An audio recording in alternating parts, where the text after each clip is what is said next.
So welcome back. Last video में हमने देखा था कंट्रोल स्टेटमेंट के बारे में। और कंट्रोल स्टेटमेंट में हमें लास्ट हमने ये पढ़ा था ब्रांचिंग क्या होती है। मैं ब्रीफ इंट्रोडक्शन दे देता हूँ ब्रांचिंग के बारे में। ब्रांचिंग में हमने देखा था कि हमारे पास में कुछ ब्रांचिंग स्टेटमेंट है, जैसे रिटर्न, कंटिन्यू, ब्रेक। ठीक है ना। तो आज हम इस वीडियो में देखेंगे कि कैसे ब्रांचिंग स्टेटमेंट हमारे प्रोग्रामिंग में यूज होती है। ठीक है ना। उसके लिए मैंने कुछ शॉर्ट ऑफ प्रोग्राम ऑलरेडी बना कर रखे हुए हैं। सो हम उसको वन बाय वन जो तीन ब्रांचिंग है, ब्रेक, कंटिन्यू और रिटर्न, इसको कैसे यूज करते हैं। ठीक है ना। तो यहाँ पे मैं आपको सिंपल थोड़ा बहुत इंट्रोडक्शन दे देता हूँ प्रोग्रामिंग में कैसे हम करने वाले हैं, और इसको वन बाय वन हम इसको रन करके भी देखेंगे। ठीक है। जैसे यहाँ पे एक मैंने प्रोग्राम बनाया हुआ है ब्रेक डेमो का। ठीक है। सो इसमें क्या कर रहे हैं कि हम एक लूप चला रहे हैं। ठीक है ना। लूप में हमने देखा था कि लूप जो होती है वो सपोज हमारे पास में मल्टीपल डाटा है सीक्वेंस में, और उसको हमको प्रिंट करना है या आइट्रेट करना है।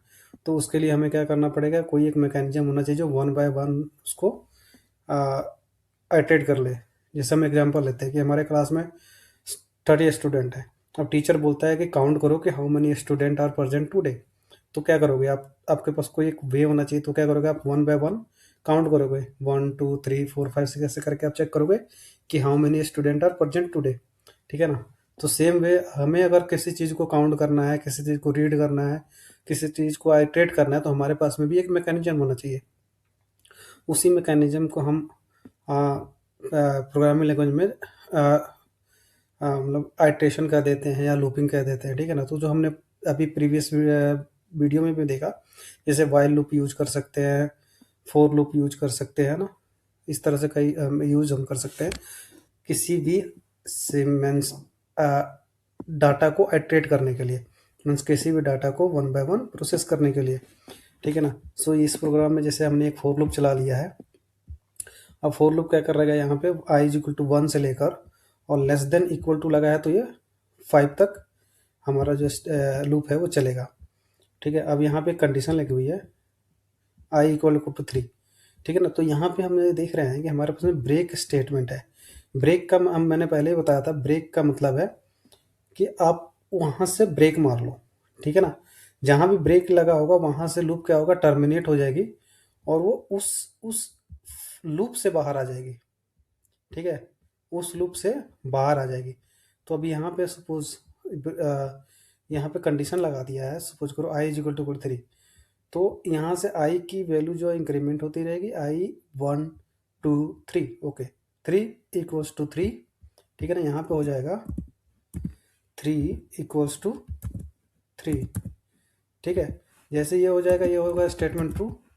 और जब स्टेटमेंट ये ट्रू हो जाएगा तो अंदर आएगा सिस्टम और ये कहेगा breaking at I means 3 equals to, means breaking of I a string रहेगा इक्वल्स टू I3। ठीक है ना। तो यहाँ पे ये सिंपल प्लस करके जो है I3 प्रिंट कर देगा। उसके बाद ब्रेक स्टेटमेंट लगी है। ब्रेक का यहाँ पे सिंपल लिखा हुआ है एग्जिट द लूप। वो चाहे वाइल लूप हो, फोर लूप हो, ठीक है, उसका काम है एग्जिट करना। ब्रेक का मतलब है एग्जिट कर देना। तो जैसे ये कंडीशन यहाँ ये वाला स्टेटमेंट रन करेगा, ये वाला लाइन, उसके बाद ब्रेक आएगा और ये यहाँ से ब्रेक कर जाएगा। ठीक है ना। तो ब्रेक कर कर वो अगर वाइल फोर लूप यहाँ स्टार्ट हो रहा है और यहाँ बंद हो रहा है इफ के बाद, तो ये यहाँ पे क्लोज हो जाएगा। ठीक है। टिल ये वाला कंडीशन ट्रू नहीं हो रहा है, आई की वैल्यू क्या प्रिंट होती रहेगी, 1 2 3। ठीक है ना। और क्योंकि 3 वाला ये ब्रेक स्टेटमेंट ट्रू हो रहा है तो यहाँ आकर ब्रेक कर जाएगा और इसकी जो आउटपुट जो है रेस्ट नहीं प्रिंट करेगी। तो फर्स्ट टाइम आई की वैल्यू 1 2, यहाँ पे आकर 3 और ब्रेक कर जाएगी, 4 और 5 प्रिंट नहीं करेगी। ठीक है ना। तो ये हमारा सिंपल हो गया ब्रेक स्टेटमेंट। अब आगे हम देखते हैं ब्रेक स्टेटमेंट के बाद में कंटिन्यू स्टेटमेंट। ठीक है। सो कंटिन्यू स्टेटमेंट सेम है। ठीक है ना। इसमें भी क्या होगा कि आई की वैल्यू जब 3 होगी और ये प्रिंट कर जाएगा स्किप दिस आइट्रेशन। ठीक है। तो ये आइट्रेशन को, इस वाले आइट्रेशन को वो क्या कर देगा, इसके बाद वाला आइट्रेशन को स्किप कर देगा, ठीक है ना। जब हम इसको लॉजिकली देखेंगे ना तो वो बेटर वे में समझ में आएगा कि कैसे ये वर्क करता है, ठीक है। थर्ड हमारा ब्रांचिंग है रिटर्न स्टेटमेंट। सो रिटर्न का मतलब क्या होता है कि सपोज करो मैं सिंपल से एक एग्जांपल की तरह देखता हूँ कि आपने अपने एक फ्रेंड को 10 रुपीज़ दिया, तो रिटर्न में आपको क्या देगा, 10 रुपीज़। आप एक सिंपल सिनारियो समझो, लेकिन आपने उसको बोल दिया कि मैं तेरे को 10 रुपीज़ दे रहा हूँ, बट रिटर्न में मेरे को उस पर कुछ परसेंट ब्याज चाहिए। सपोज करो वो ब्याज 1 रुपीज़ हो जा रहा है, तो मेरे को रिटर्न में 11 देना, ठीक है ना। सपोज, ठीक है। तो इसको अगर लॉजिकली आपको लिखना पड़े कि ठीक है 1 मंथ के बाद मेरे को इस पे 1 रुपये का ब्याज लगाना है, तो अगर वो 2 मंथ हो जाएगा तो इसके अकॉर्डिंग इंक्रीज करिए। सपोज हम सिंपल एग्जांपल समझ रहे हैं कि 10% का जो है वो इंटरेस्ट लगा देगा, ठीक है। और सिंपल जितना मैंने पे किया है उतना ही वापस दे दे। तो एक कोई भी एक स्टेटमेंट हम बना सकते हैं या प्रॉब्लम स्टेटमेंट बना सकते हैं, और उसको यहाँ पे देख सकते हैं कि क्या वैसे रन कर रहा है कि नहीं। सो एक फंक्शन लिख सकते हैं यहाँ पे, और ये देखोगे आप एक मेथड क्रिएट किया, टेस्ट मेथड, ठीक है ना। ये मेथड को हमने यहाँ पे कॉल कर लिया है, ठीक है, इस जगह पे कॉल कर लिया है। और यहाँ से फिर जब हम इसको ये मेथड रन करेगा, ये यहाँ पे जाएगा इनसाइड मेथड और यहाँ पे रिटर्न कर जाएगा। तो अभी जो ये जो प्रोग्राम है ये रन नहीं करेगा, बट जब हम इसको कोडिंग स्टेटमेंट कोडिंग में देखेंगे तो मैं इसको बताऊंगा, ठीक है ना। तो जो भी हम यहाँ पे रिटर्न करेंगे वो यहाँ से रिटर्न हो जाएगा, ठीक है। अभी हम सिंपल थोड़ा सा इसका डिटेल देख लेते हैं, ठीक है ना। सो डिटेल में क्या है, स्टेटमेंट, फर्स्ट स्टेटमेंट क्या थी, ब्रेक, सेकंड क्या थी, कंटिन्यूस, थर्ड रिटर्न। तो ब्रेक स्टेटमेंट का इफेक्ट क्या हो सकता है, एग्जिट लो और स्विच। हाँ, स्विच केस भी होता है। स्विच केस में सपोज करो पहला कंडीशन ट्रू हो गया, आपने स्विच केस बना रखा है संडे मंडे ट्यूसडे वेडनेसडे, हमने पढ़ा था इस चीज़ को, है ना, या फिर मंथ का। तो सपोज करो कि वेडनेसडे ट्रू हो गया, तो वेडनेसडे के बाद में थर्सडे फ्राइडे सैटरडे संडे को आइट्रेट करने की या चेक करने की जरूरत नहीं है, उसका वहाँ पे स्टेटमेंट ट्रू हो गया, मीन्स का केस केस जो है ट्रू हो गया, आप वहीं से बाहर आ जाओ। नेक्स्ट ब्रेक का मतलब सिंपल अगर भाषा में समझें कि जहाँ पे हमारा कंडीशन ट्रू हो जा रहा है उसके आगे प्रोग्राम को रन करने का कोई मतलब नहीं बन रहा है, तो क्यों ना हम वहाँ से ब्रेक लगाकर वहाँ से बाहर आ जाए, ठीक है ना। अदरवाइज वो रिसोर्स यूज करेगा, मेमोरी यूज करेगा, ठीक है ना, टाइम कंज्यूम होगा, जो हमारा प्रोग्राम है वो ज़्यादा टाइम लेगा एग्जीक्यूट करने में। तो इससे अच्छा जहाँ पे मेरा स्टेटमेंट ट्रू हो जा रहा है हम वहाँ से बाहर आ जाते हैं, ठीक है ना। तो इसका एग्जांपल क्या है, stop searching once found. Simple example जैसे मैंने बोला आपको कि आपका जो भी स्टेटमेंट है, जो भी आप फाइंडिंग कर रहे हो, जो भी सर्च कर रहे हो, जहाँ पे आपको मिल गया वहाँ से बाहर आ जाओ। Same continuous, continuous skip current iteration, जो भी आइट्रेशन अभी अभी आपने चलाया है उसको स्किप कर देना है, ठीक है ना। जब वो 3 पे है तो उसको स्किप कर दो, स्किप इनवैलिड इनपुट। सपोज करो आपने एक चेक लगाया, आपको लूप चल रहा है, तो आपने चेक किया कि प्रिंट स्टेटमेंट लगा दिया आई एक एरे है ना, आपके पास 1 to 10 है, बट 5 नंबर वाला जो आइटम है वो नल है। तो आपने चेक लग रहा है इफ आई, सपोज करो आई की वैल्यू नल है, स्किप कर दो उसको, उसको प्रिंट करने की जरूरत ही नहीं है, रेस्ट को प्रिंट कर दो, तो 1 to 4 और 6 to 10 प्रिंट हो जाएगा। सेम रिटर्न में क्या होगा, रिटर्न स्टेटमेंट क्या कहता है कि आप का काम हो गया, काम हो जाने के बाद में जो भी आपका आउटपुट है, अगर उसको आप रिटर्न प्रिंट करवाना चाहते हो तो वो आउटपुट आप उसको रिटर्न में भेज सकते हो, ठीक है ना।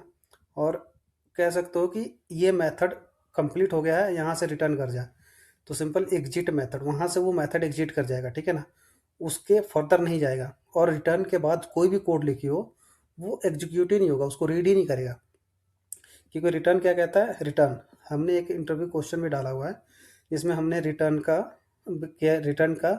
केस भी पढ़ा था, जिसमें चेक कर रहा है if this is equal to true then return this, else return this, finally this print, है ना। तो वहाँ पे हम ये देखे भी थे, ठीक है ना। एंड में रिटर्न में जहाँ आपने रिटर्न लिख कर दिया वहाँ से एग्जिट कर जाएगा। अब हम इसका हम कोडिंग एग्जांपल देखते हैं कि इसको कैसे कोडिंग कर सकते हैं, ठीक है ना। सो मैंने पहले से ऑलरेडी मैंने तीनों ब्रांचिंग के लिए बना रखे हैं।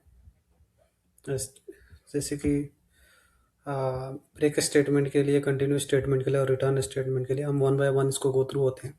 सो ब्रेक स्टेटमेंट में हमने ऑलरेडी सेम प्रोग्राम लिख रखा हुआ है और ब्रेक यहाँ पे लगा रखा है, तो हम इसको सिंपल हम यहाँ पे क्या होगा कि जैसे कंडीशन आई इक्वल टू 3 होगा तो ये एग्जिट कर जाएगा और उसके आगे प्रिंट नहीं करेगा। जबकि अगर अगर हम ये ब्रेक नहीं लगाएंगे, पहले हम बिना ब्रेक का देखते हैं, बिना ब्रेक का क्या आउटपुट आएगा। ठीक है, सो मैं इसको रन करता हूँ। जो मैं इसको रन करूँगा तो आप देखोगे कि 1 to 5 प्रिंट हुआ, 1 2 3 3 4 5। अब 3 दो बार क्यों प्रिंट हुआ? क्योंकि एक बार एक स्टेटमेंट ट्रू हुआ तो यहाँ पे हमने 3 को प्रिंट कर रखा है, और इस कंडीशन के बाद में भी हमने कोई ब्रेक या कोई एल्स नहीं लगाया हुआ, तो ये तो प्रिंट होगा ही होगा। ठीक है ना। सो इसलिए यहाँ पे 1 2 3 3 4 5 प्रिंट हुआ।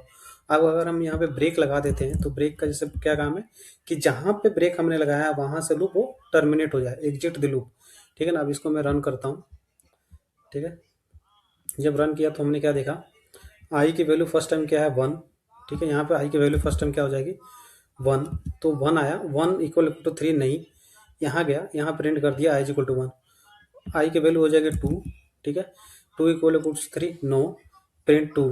फिर आई की वैल्यू क्या हो जाएगी 3, 3 equal to 3 yes 3 go, print breaking at I 3। ठीक है ना, ये प्रिंट कर गया।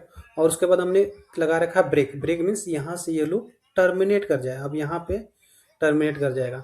ठीक है ना। सो टर्मिनेट करने के बाद वो, कई बार हम वैसे जस्ट थेरेटिकली बोल देते हैं कि वहाँ से वो टर्मिनेट कर जाता है, नहीं, टर्मिनेट मतलब कि इस लूप से एग्जिट कर जाएगा, वो नेक्स्ट लाइन में चला जाएगा यहाँ से। तो अगर मैं यहाँ पे साउथ प्रिंट करूँ, ठीक है, तो यहाँ पे अगर मैं डालूँ एग्जिट, ठीक है, तो अगर मैं इसको दोबारा रन करूँ तो आप देखोगे आफ्टर 3 के बाद में वो यहाँ पे आएगा, मीन्स उस लूप से बाहर हो चुका होगा। ठीक है, इस लूप से ये बाहर हो चुका है। ठीक है, अब ये हमने ये सिंपल एग्जांपल देख लिया इसका। ठीक है, अब मैं हम सेकंड एग्जांपल देखते हैं। सेकंड एग्जांपल क्या है,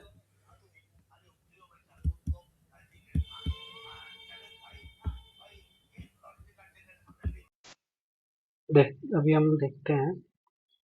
सेकंड जो हमारा ब्रांचिंग था वो है, पहले वाले को हम जस्ट कमेंट कर देते हैं। ठीक है, और सेकंड हम स्टार्ट करते हैं। ठीक है, तो सेकंड हमारा जो कोड है वो है कि कंटिन्यूअस स्टेटमेंट। तो कंटिन्यूअस हमने सिंपल पढ़ा था कि जो कंडीशन ट्रू होगी कंटिन्यूअस की, उसको छोड़कर रेस्ट प्रिंट कर देगा। तो हम यहाँ पे भी उसका एग्जांपल पढ़ लेते हैं। ठीक है, हमारे पास में कंटिन्यूअस का यहाँ पे एग्जांपल है कि सपोज हमारे पास में ये लूप चल रही है 1 to 5। ठीक है, आई इक्वल टू 3, सो 3 को छोड़ के ये रेस्ट प्रिंट करेगा।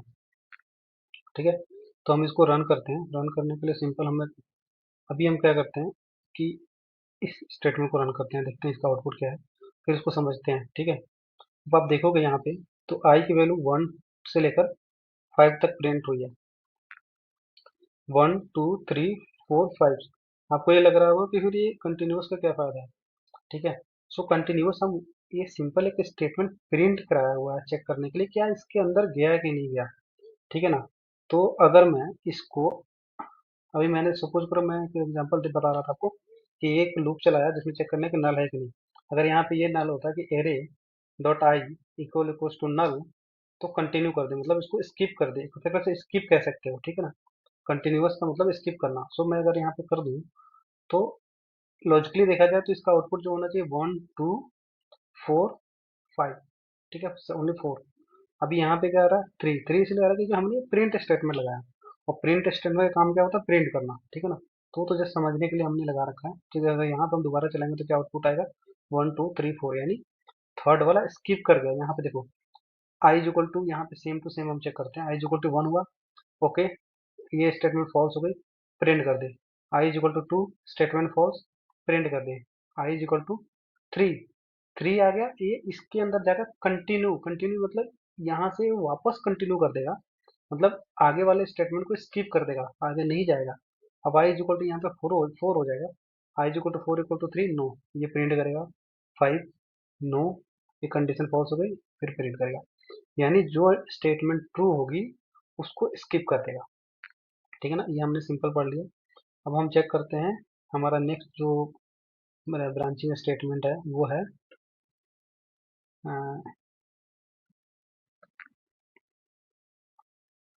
वो है रिटर्न स्टेटमेंट। रिटर्न स्टेटमेंट में क्या हमने पढ़ा था कि हमें जहाँ पे भी हमने रिटर्न लगा दिया उसके आगे का कोड जो है वो रीड नहीं होगा, एग्जीक्यूट नहीं होगा। ठीक है ना, और वहां से वो मेथड जो है ब्रेक कर जाएगा, एक प्रकार से ब्रेक मतलब वहां से वो रिटर्न कर जाएगा। तो इसको हमें रन कर देखते हैं डायरेक्टली। कोड हमने पहले हम कोड पढ़ लेते हैं कि हमने कोड क्या लिखा हुआ है। तो रिटर्न स्टेटमेंट में आप देखोगे यहाँ पे ना मैं रिटर्न ट्रू कर रहा हूँ। ठीक है, तो ट्रू मैंने क्या बोला कि एक एग्जांपल देख हम यहाँ पे सिंपल सा देख लेते हैं कि यहाँ पे रिटर्न हो रहा है और यहाँ हो रहा है। ठीक है ना, यहाँ पे एक ना साउथ भी लगा देते हैं। ठीक है, तो अभी अभी नहीं, अभी बताऊंगा यहाँ पे एरर क्यों थ्रो कर रहा है। ठीक है, पहले इसको हम रन करते हैं। तो जब इसको रन किया तो देखो फर्स्ट मेथड क्या चला, स्टार्ट ऑफ रिटर्न। ठीक है, उसके बाद हमारा नेक्स्ट लाइन क्या है, रिटर्न स्टेटमेंट। रिटर्न स्टेटमेंट में आएगा फिर इनसाइड मेथड आ गया। ठीक है ना, उसके बाद कह रहा है रिटर्न ट्रू हो गया, मतलब यहाँ से ये लूप एग्जिट कर गया, मेथड एग्जिट कर गया। ठीक है, अब उसके बाद क्या आएगा, एंड ऑफ रिटर्न। ठीक है ना, ये कर गया। अगर मैं इसको यहाँ पे मैं कुछ नहीं करता हूँ, साउट लगा देता हूँ और इस स्टेटमेंट को मैं यहाँ कहता हूँ कि प्रिंट कर, मैंने वहां से कुछ रिटर्न कराया। ठीक है ना, वो रिटर्न कुछ भी हो सकता है। अभी क्या है, मैंने बुलियन ले रखा हुआ है। अगर आप यहाँ पे देखोगे तो मैंने बुलियन ले रखा है तो ट्रू आएगा। यहाँ पे अगर मैं कुछ और लूंगा तो उसकी आउटपुट क्या होगी, वो होगी जो मैं यहाँ से रिटर्न कराऊंगा, जो भी वैल्यू रिटर्न करूंगा रिटर्न आएगा। देखो आप इनसाइड में ट्रू। अगर मैं यहाँ पे इंट लगा दूँ और यहाँ पे मैंने बोला कि भाई मैंने तेरे को 10 रुपीज़ दिया था, मेरे को 10 रुपीज़ वापस कर दे, तो यहाँ पे क्या प्रिंट रिटर्न करेगा, यहाँ पे रिटर्न करेगा 10। तो अब यहाँ पे देखोगे ये 10 रिटर्न किया। ठीक है ना, अब मैं यहाँ पे बात कर रहा था कि अगर मैं रिटर्न के बाद कोई स्टेटमेंट लिख रहा हूँ, चाहे इफ कंडीशन लिखूँ, ठीक है ना, इफ कंडीशन लिखूँ या कुछ भी मैं लिखने का ट्राई करूँ, तो ये मेरे को क्या वार्निंग क्या देगा। ठीक है, यहाँ पे वार्निंग देगा। देखो यहाँ पे वार्निंग क्या दे रहा है, डिलीट अन, और ये दे रहा था, हमारा वार्निंग क्या दे रहा था कि अनरीचेबल स्टेटमेंट। ठीक है ना, क्योंकि ये स्टेटमेंट कभी भी रन ही नहीं करेगी। जब भी हम रिटर्न लगा देते हैं, रिटर्न के बाद की कोई स्टेटमेंट रिटर्न एग्जीक्यूट नहीं होती है, तो इसलिए वार्निंग दे रहा है। और आप यहाँ पे देखो तो मेरे फाइल में वार्निंग दे रहा है। ठीक है ना, कि इस फाइल में कुछ एरर है।